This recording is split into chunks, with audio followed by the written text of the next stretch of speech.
কে পুনর্বাসন করা লাগবো না। ওই মির্জা আব্বাসও সেদিন বলছে পুনর্বাসন করতে, পুনর্বাসন করা যাইব না। তারপরে আরও অনেকেই বলে আওয়ামী লীগকে পুনর্বাসন করা লাগে না, আওয়ামী লীগ এই দেশেই আছে, এই দেশের প্রতিটা ঘরে ঘরেই আছে, নাই যে এমন না।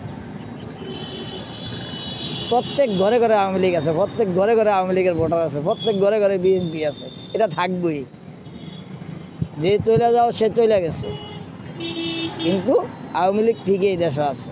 আওয়ামী লীগকে বাদ দিলে এই দেশে নির্বাচন হবে, এই ভোটই হবে না।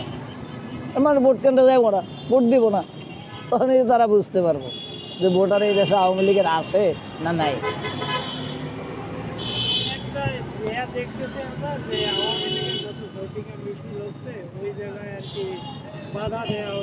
এটা আমি মনে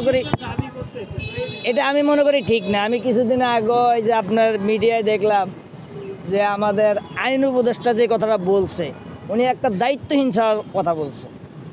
একজন প্রশাসনকে সে বলতে পারে যে গণতন্ত্র সবাই, আমি আপনি সবাই এই দেশের নাগরিক, সবার অধিকার আছে কথা বলার, সবার অধিকার আছে মিছিল মিটিং করার। সে বলতে পারতো যে অনুমতি নিতে হবে, কিন্তু সে এটা বলতে পারে না যে রাস্তায় তাদেরকে পাইলে ফিটাইব। হ্যাঁ, সে এই অর্ডার কই পাইছে? এই অধিকারটা সে তারা কে দিছে? তাহলে সে কিসের গণতন্ত্র নিয়ে করতেছে, সংস্কার করতেছে? কিসের গণতন্ত্র? গণতন্ত্র যদি ফেয়ারলি করতে হয়, সবার সমান অধিকার থাকবে, সবাই